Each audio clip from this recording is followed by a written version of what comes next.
This is Tuna on Toast. I know you guys keep things very close to you. Yeah. Do you have any new songs that are totally finished that the world has not heard? So we have a record that's been completely written for over a year, and it's been recorded pretty much. But you haven't gone back to tweak it or anything as times are going? No. I think, listen, I think if everybody was in the headspace where we could go on tour, support this record, and life wasn't completely getting in the way and all these other endeavors that people are doing.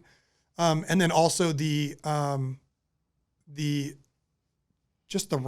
of the COVID stuff, right? Like shows are on and they're off and they're on and they're off. And one person gets sick, then unfortunately you have to shut it down. And what people don't understand, and I hate bringing up the economics of it, but when you book a tour, you're probably not even break even until 2 weeks into that tour, right? 3 weeks into the tour.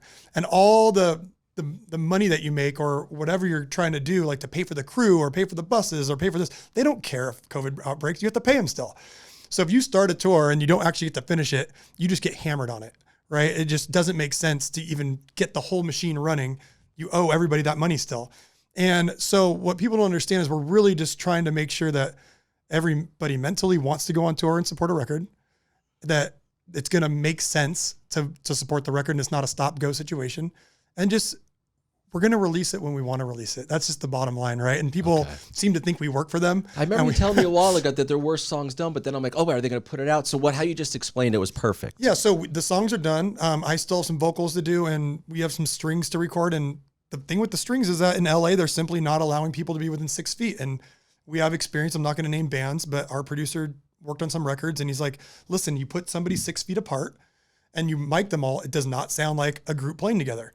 He's like, they are hearing the notes off a little bit.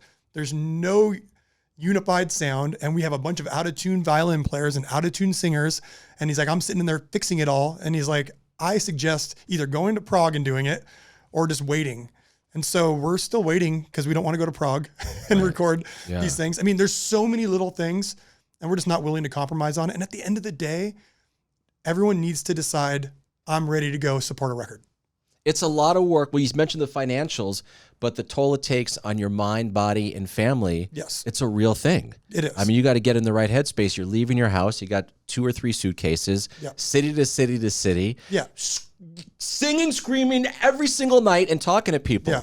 So you just have to make sure you're mentally there for it. And look at all these, I don't want to make it come off like we have like all these problems in the band. We don't.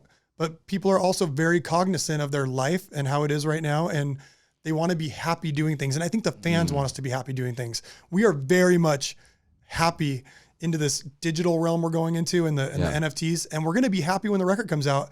And when we do shows, we'll be happy doing them. But just know that if we're on stage, then we're in a good place. Hope you enjoyed. Now hit that subscribe button. And for more Tuna on Toast, listen wherever you get your podcasts.